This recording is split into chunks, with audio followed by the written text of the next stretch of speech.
Okay, so let's be real. Here a second. Nobody loves calling customer service, right? Right. It's like the opposite of fun. Yeah. But what if? What if we could actually change that? Like, what if instead of those calls being something we all dread, they could actually be, dare I say it? Almost pleasant. Okay. That's what we're really digging into today. We're talking about call centers. You know, those kind of unsung heroes of the business world. How do we make them better? Not just for us, the customers, but for the people actually, Right. answering those phones every day. Yeah, absolutely. I think it starts with recognizing the human on the other side of, The phone. Right. yeah, It's so easy, especially now. with everything being so automated and digitized, Mm-hmm. we forget that there's a person there Totally. dealing with, probably dozens of calls a day, pressures to resolve things quickly. Oh, I bet. I was reading that. Something crazy like over 50 calls a day for the average call center agent. Can you imagine? Yeah. That's wow. That's a lot of pressure. Yeah. So, like, creating a good, Positive environment for them is going to be huge, right? huge, yeah. And I think it goes deeper than just like, Putting on a smile and having a positive attitude, although that's important. Sure. It's really about fostering a sense of belonging Okay. where these agents feel like they're valued, they're respected, and that they're heard. It's like that whole happy employees equal happy customers idea, Oh, right? sorry. Like I remember reading a study once, I can't remember where, but They found that employees who felt truly appreciated by like their bosses were so much more likely to go the extra mile for customers. yeah, So it really does, trickles down, I guess. makes a difference. Yeah, I mean, it's a huge difference. Absolutely, yeah. And our source had a really interesting example of, This idea of celebrating achievements. okay, And I don't mean just like, employee of the month or something, but even small achievements. Like imagine a call center where they, publicly celebrate an agent who handled a really difficult call well. oh, interesting. Maybe they turned a frustrated customer into, And to a happy one. Exactly. Wow, that's cool. Yeah, because when I think about it, it's often the small things, Like even for me. Getting a handwritten thank you note or something. Mhm. Or just like a shout out, from your boss in a meeting or something. Ugh. Those little things can really, Make a difference. yeah, absolutely. Boost your morale, for sure. Yeah. But let's shift gears a little bit here. Because we got to talk about another big part of making a call center awesome. And that is training. Yes, training. And it's not just, About learning how to use the phone system anymore. oh, for sure not. Yeah. It's got to be so much more than that. We're talking about real professional development, Yeah. giving people new skills, expanding their skill sets, Yes. and creating this culture of learning. Right. And when agents They're constantly learning and growing. It makes them feel more valued. It makes them feel more invested in their work. Which is so important, especially in an industry that's known for its. High turnover rates. Yeah, for sure. People are always coming and going. Absolutely. And speaking of investing in employees. The source also mentioned this thing about mentorship programs, which I thought was really cool. Oh, yeah. I mean, imagine you're a new hire, right? Yeah. And you get paired up with someone who's been there, done that, Right. They can show you the ropes, give you advice. It's not just about, Having someone to answer your questions. It's Yeah. like building a community. totally, yeah. Right. It's like, hey, we're in this together. Mhm. And it's not just mentorship, is it? Our source talked about flexibility too, Yes. especially with scheduling, right?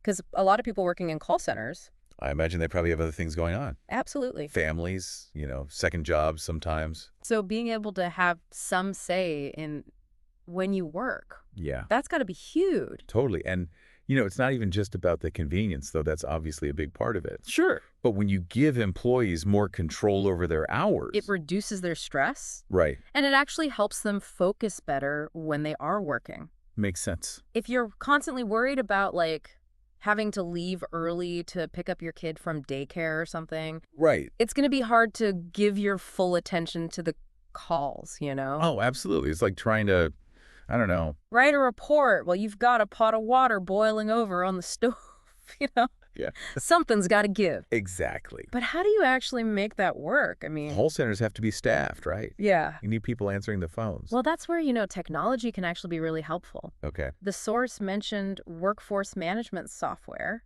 Which can, analyze call volumes Okay. at different times of day, look at employee preferences. And actually create these schedules where you're minimizing downtime. Wow. but also making sure people's needs are being met. So it's like a giant scheduling puzzle that the software figures out. Kind of, yeah. That's amazing. It can look at when the peak call times are, who wants to work what shifts. And make it work. That's so smart. Right. It's using technology to make things easier, not harder. 100%, 100%. So for everyone listening, I mean, just think about it for a second. What would your ideal work schedule even look like? And how do you think that would change not just, your life outside of work, but your actual performance? It's an interesting question. It really is. Yeah. But, while we're talking about performance and things that impact that. The source also mentions setting realistic goals. Oh, yes. That's huge. And this is where I think it gets really interesting, right? It is. Because it's not just about, bosses setting arbitrary targets. Right. There's actual psychology behind it. There is, yeah. Like the source was talking about how important it is to have those smaller goals. Yes. Ones you can actually achieve. Right. Because when you hit them, it creates this feeling of accomplishment. Yes. And then you want to keep going, right? Yeah. Whereas if you just got this giant... You have a possible goal hanging over your head. It's so demoralizing. It is. It totally is. And the source even talked about how, there's actually a chemical reaction in your brain. No way. When you achieve those smaller goals. Really? You get that dopamine hit. Wow. Which makes you feel good, and it motivates you to keep striving. Like leveling up in a video game or something. Exactly. You get that little reward, it feels good, and you're ready for the next challenge. That's so cool. And speaking of video games, you know how they often break down big objectives into smaller tasks? Yeah. The source suggested the same thing for goal setting in general. Oh, that's smart. Because instead of being overwhelmed by one massive thing, you've got these manageable steps. Totally. And it makes the whole thing seem less daunting. Way less daunting. Like, okay, I can do this. It feels possible. Exactly. So, okay, let's recap for a second. We've got the positive vibes. We've got the training and mentorship to help people grow. We're being flexible with schedules, and we're setting realistic goals. What's next?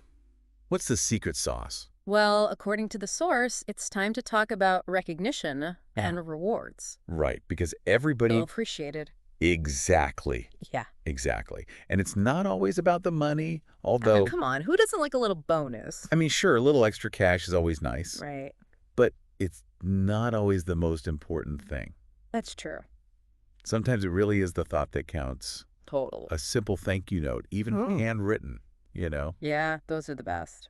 It shows that you took the time. Absolutely. Or even a shout out, like you said before, in a team meeting. Or a small gift, something like that. It can go a long way. For sure.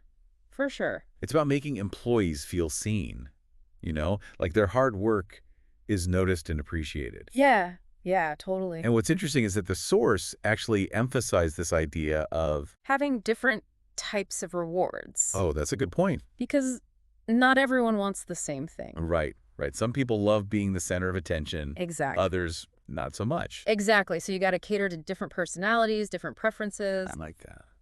And one suggestion I thought was particularly interesting was peer-to-peer recognition. Oh, I love that. Right. Tell me more. So imagine a system where colleagues can actually acknowledge each other's contributions. Maybe it's a points system or something. Oh, that's cool. Or even just a public forum where they can give each other shout-outs. I love that it's like a virtual high five. Exactly. Like, hey, great job on that presentation. Or you really went above and beyond for that client. Right, exactly. It's just nice, to feel that support from the people you work with. And it builds that sense of community, too. Absolutely. Because you're all in it together. Exactly. You're a team. Right. But, even with all of this, the positive environment, the training, the flexibility, the achievable goals, the recognition. There's one more thing, and this is so crucial. What's that? Well-being. Ah, yes. We can't forget about that. We can't, no. Because at the end of the day... You got to take care of your people, right? It's like you can't pour from an empty cup, right? So true. If you're burnt out, exhausted, you're not going to be any good to anyone. Especially not your customers. Absolutely. And the source really hammered home this point that, supporting your employees' well-being. Right. It's not just about being nice. It's really about, smart business. Yeah. It's good for productivity. It helps with job satisfaction, reduces turnover. All the things we've been talking about. All those things, exactly. And one thing they specifically suggested was encouraging agents to actually disconnect outside of work. Oh, that's a good one. Which, let's be honest. Hard to do. It can be really hard, especially these days when everybody's always on. Totally. But imagine... You finish your shift, you clock out, Yeah. and you don't have to think about work emails or calls or anything until your next shift. That sounds amazing. Right. Setting those boundaries is huge. It is. It really is. And, the source even talked about companies offering things like maybe access to a meditation app Oh, nice. or discounted gym memberships. Oh, I like that. Just little things to show that they care about their employees' well-being. It's about creating that culture Yes. where balance is actually valued. 100%. Wow. We've covered a lot, We have. from positive vibes to, like, the nitty-gritty of scheduling and goals. Right. What's standing out to you as the biggest takeaway? I think for me, it's really how interconnected all of this is. You can't just take one of these strategies and expect miracles. It's about weaving them all together, Right. creating this environment that's supportive, that's empowering, Yeah. and ultimately, I think, human-centered. Totally. It's about seeing call center agents as, like, people, Exactly. not just, voices on the phone. Yes, exactly. But, it got me thinking, What if we took that whole empowerment thing even further? oh, interesting. How so? What if instead of just being there to answer questions, Mm, agents were actually empowered to be problem solvers? I love that. Yeah. Yeah. Give them the tools and the freedom to really go above and beyond for customers.